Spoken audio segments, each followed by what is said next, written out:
Hello ladies and gentlemen, Assalamu alaikum and a very good evening. This is Mirza Sadman Samit welcoming you all to Gurukul Live, and today we are going to talk about the Bangladesh's T20 squad for the upcoming World Cup. And it is going to be held in Australia, right? It starts off on the 16th of October and it's going to end on the 13th of November. Join the journey, as the picture says. Alright, so let's actually join the journey. And now we're going to talk about Bangladesh's squad.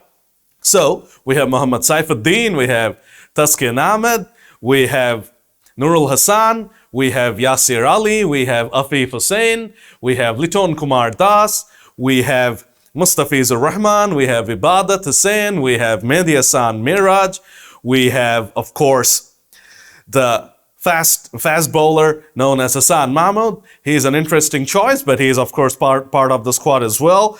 We have Nazmul Hasan Shanto. Now, this is a pretty controversial pick, isn't it? But we'll talk about it later on.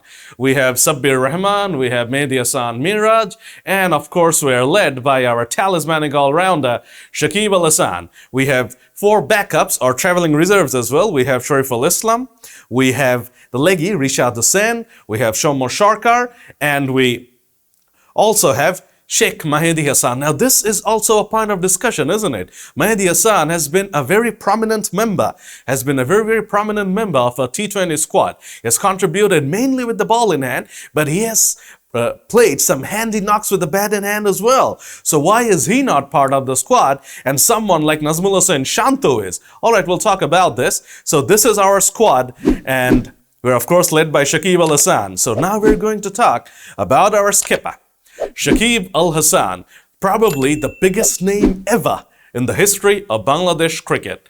And you can argue that he's probably the greatest player ever in the history of Bangladesh cricket as well. He has been our representative to the world.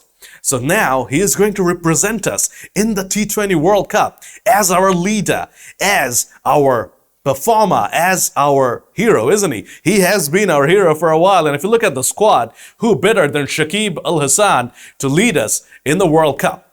Now we can go back to the Asia Cup. 2 close matches. Shakib's captaincy was probably not up to the mark, and we lost both those matches. But, you know, Shakib Al Hasan is a winner. He is a fighter, and I'm pretty sure that he's not happy with the failures that he encountered and his team encountered at the Asia Cup. So we can expect a fiery Shakib to come out in the World Cup. He will be fired up to prove that he is still the best in the world. He is once again, of course, the #1 rated T20 all-rounder. So we can expect the best in the business to come out firing with the bat, with the ball, and of course as the leader of the side. So we wish Shakib and his side best of luck for the upcoming T20 World Cup. Now, of course, there's an elephant in the room, right? We talked about the members in the squad. We talked about the fact that Nazmul Hasan Shanto is a very controversial pick. And we also talked about the fact that out of the 4 reserves, Mehdi Hassan, Sheikh Mehdi Hassan, should probably have been part of the first 15. But he is not. But, leaving aside those 2 controversial decisions, we have a massive point to talk about. The exclusion of the experienced Mahmudullah Riyad. Now, Mahmudullah Riyad has played 121 matches for Bangladesh. He has an average of around 23 and a strike rate of 117. We all know he has won us quite a few games. He has been an impact player for us in the T20 format. But as of late, his performances, his form have really let him down, unfortunately, and there was a massive calling to remove him from the squad. And unfortunately for Riyad and his fans, the calling has been heard, and Mahmudullah Riyad will not be part of the squad representing Bangladesh in the upcoming T20 World Cup.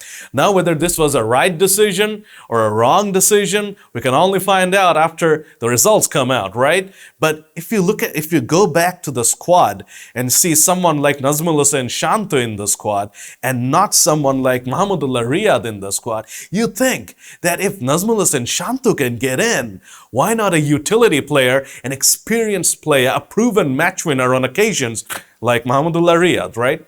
So the point is up for debate. There's a side which is very, very happy about this decision. They're talking about his current statistics, his recent statistics, and they're saying that yes, it's right. He should have been dropped. He should have been dropped a while ago. Why are we carrying him? Why were we carrying him? Now, he has been dropped, so the right decision has been made. But there's another side, right? There's another school of thought which says the World Cup, a world stage, and you need proven cricketers, you need experienced cricketers. And Mahmudullah Riyad should have really made the squad. If you can pick Nazmul Hussain Shanto, why could you not pick Mahmudullah Riyad? Now, this point will always be up for debate.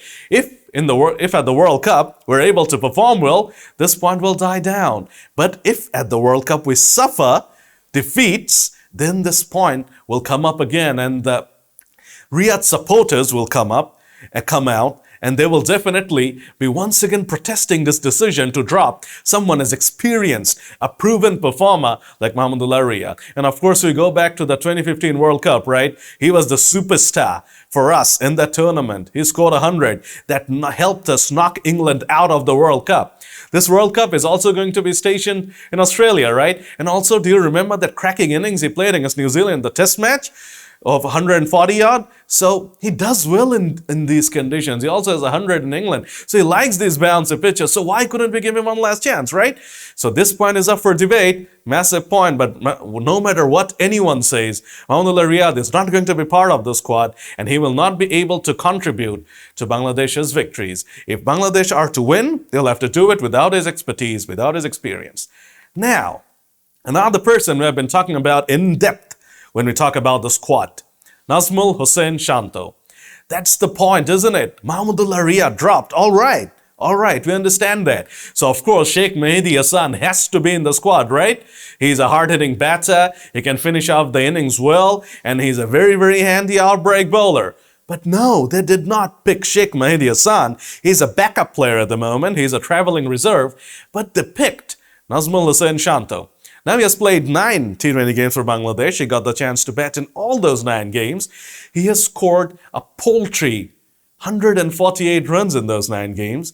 His highest is 40, which is scored against Pakistan, and his average is 18.53 and has a strike rate of 104.7.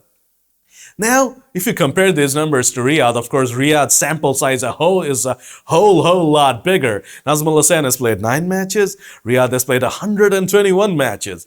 Riyadh still outshines him. 23 on the average front and 117 on the strike rate front. So once again, we talk about the fact, we bring up this question. If not Riyadh, why not Sheikh Mehdi Hassan, who has been a very, very regular member of the T20 squad? And why Nazmul Hussain Shanto? To answer this question, there's a reason why we decided to pick this picture and paste it in our slideshow, you know? See, 109 of our 55 deliveries. Look at the way he's flaunting himself. You know, this is what he did in the BPL, and he's got 200s in the BPL. He's a fantastic cricketer when it comes to stroke making and all, and when he's in the groove, he can be very, very devastating on his day. And when we asked the selector about his selection, his BPL performances were brought up. So there's a point to this. There's definitely a point to this. This guy can play. This guy can bat. On his day, he can actually be a match winner. But the problem is on the international front, on the international stage, he has done absolutely nothing as of yet in the white ball format. So, was it a right call to pick him? Or was it just a leap of faith? Will he get the chance to actually be in the 11? Or is he just there to fill out the numbers? We'll have to find out. And let's now talk about what is going to be, in my view, the best 11. All right, so we had this opening pair, this makeshift, new, fresh opening pair of Sabbir Rahman and Mehdi Hassan Miraj in the game against Sri Lanka, right? So I think that we're going to stick to it. So we're going to open with Sabbir and Miraj. At number 3, we'll have our captain to take guard. Shakib Al Hasan is our number 3.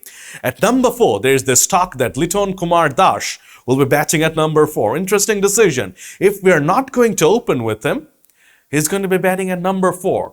All right, so that will give the middle order a lot of stability, a lot of class, and we all know he's a power hitter as well. So if he's in, and if he's in the death overs, if he's in while the death overs are here, he can create carnage as well. At number 5, we have the very talented Afif Hussain. At number 6, we have the power of Yasir Ali Rabbi. At number 7, of course, you have to pick Musaddiq Hussain because he was our star in the Asia Cup. He contributed with the ball and he was fantastic with the bat in hand. So he's an auto pick. Now, at number 8, I have picked Mohammad Saifuddin. Of course, his bowling is an added advantage, but I have picked him because of his power hitting ability. Remember the match against India in the World Cup, how he single-handedly almost took us to victory? This bloke can bat. This bloke has wonderful intent about his batting. He comes out, he plays his shots. He has almost like a devil-may-care attitude. This bloke can most definitely bat. So I would pick him as my number 8 so that he can come in and play some shots. And even if somehow we're in a very, very good position and we have a lot of wickets in hand, we can actually elevate this guy up the order and he can play his shots over there as well. At number 9, we have Taskin Ahmed, and he's an absolute auto choice. He was fantastic in the Asia Cup. He has turned himself into a wonderful fielder and he can tunk the ball around the park as well, as you saw in the game against Sri Lanka. So he will be my number 9. At number 10, I will give Nasu Mohammed a go. He has been very good for us in the T20 format. And of course, at number 11, we have the Fizz. So this is my best 11. We open with Sabbir and Miraj. We have Shakib at 3, Liton at 4, Afif at 5, Yasir at 6, Musaddiq at 7, the power of Saifuddin at 8, the utility of Taskin Ahmed at 9, Nasim Ahmed, and of course the Fizz. So this will be my 11 for the first game, and of course we can go on from there based on the success or the failures this team achieves. So the T20 World Cup is coming up. Before that, of course, we have the Tri-Nations in New Zealand. It will be a very, very important series for us because New Zealand conditions are pretty close to the conditions we're going to get in Australia. We say that New Zealand are the younger brothers of Australia, right? So this will be a very, very good practice series for us, and we'll have very tough competition over there. We'll have, of course, have the host, New Zealand, and we'll also have Pakistan. Now, Pakistan is a fantastic battery of fast bowlers. So this upcoming Tri-Nation series will tell us a lot about how we're going to actually perform in the World Cup. We're situated in the same group as India, Pakistan, South Africa, and most probably West Indies will be also joining us. So our group, as expected, is going to be very, very difficult, and we're going to have to play really well. We're going to have to perform as a unit. We're going to have to be a close-knit unit in order to thrive in Australia. So, ladies and gentlemen, thank you so very much for being with us. Take care, and we wish Bangladesh the best of luck for the upcoming World Cup. Take care. Bye-bye. Good night.